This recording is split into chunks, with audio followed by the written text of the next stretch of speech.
Сабақ. Балалар, сабақты бастаудан алдын каналға тіркеліп, видеоға лайк басып кетейік. Мен сендерге тапсырмалардың жауаптарын ауызша айтып кетемін. Байлығым байтақ елім, монолог құрай аламын. Мәтіннің тақырыбы мен негізгі ойды анықтауды, тірек сөздермен монолог құрауды үйренемін. 11-ші тапсырма мәтінді түсініп оқы. Өте ертеде бір дана қария дүниеден өтерінде қасына ұлын шақырып алып, балам, дүниемен қоштасар күнім жақын. Өзіңе қалдырып бара жатқан асыл қазынам бар. Сен соны іздеп тап, ұқыпты пайдалан, ұқсатып қолдан, депті. Күндердің күнінде бала әкесіне қалдырған қазынаны іздеймін деп әбден шаршайды. Бірақ әкеден қалған қазынаны таптырмайды. Амалы таусылған бала ел ішіндегі көпті көрген бір қариядан ақыл сұрай барады. Әкеңнің сөзі рас, балам. Оның саған қалдырған қазына мұрасы тіл. Әкең сөзге шешен кісі еді ғой. Бәрімізде сөз асылын сенің әкеңнен үйрендік.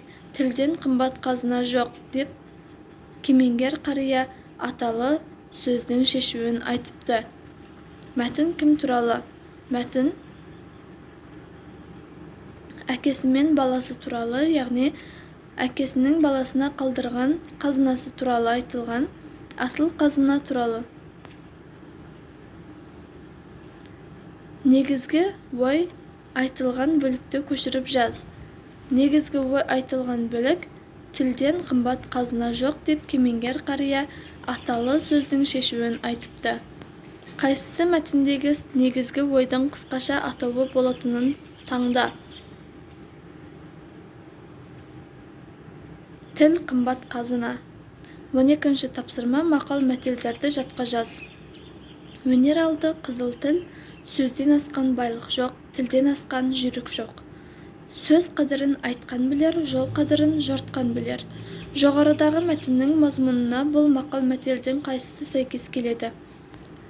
Жоғарыдағы мәтіннің мазмұнына сөзден асқан байлық жоқ, тілден асқан жүйрік жоқ. Осы мақал мәтел сәйкес келеді. 13-ші тапсырма мәтінді оқы. Мен қазақ тілімін. Мен сөздік қорға бай, өте көркем тілмін.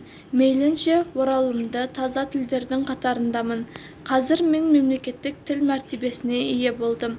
Жыл өткен сайын қанатымды кеңге жайып өрістеп келемін. Қазақ тілі менімен мақтанады, әрі мені құрметтейді. Бұл мәтін диалог пе, әлде монолог пе? Бұл мәтін монолог. Монолог туралы білетінімізді еске түсірейік.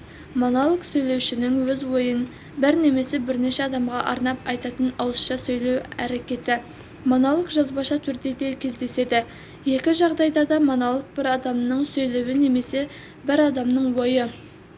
14-ші тапсырма тірек сөздерді пайдаланып, мен тәуелсіз елдің ұланымын тақырыбында монолог құрап жаз.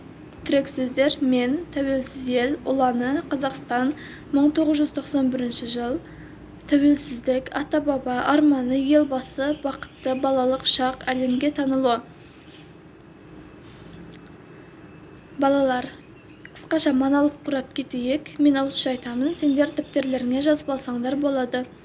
Мен Қазақстан Республикасында дүниеге келгенмін. Қазақстан Республикасы 1991 жылы өз тәуелсіздігін алады.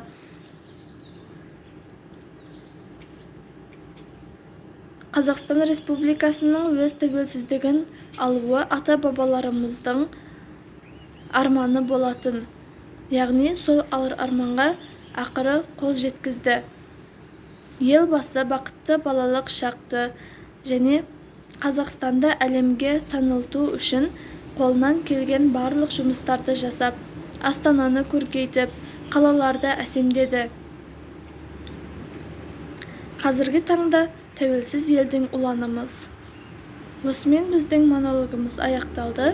Сендерге түсінікті болған болса, дәптерлеріңе жазып алсаңдар болады. Түсінбеген тапсырмаларыңды комментарияға жазып сұрай беріңдер.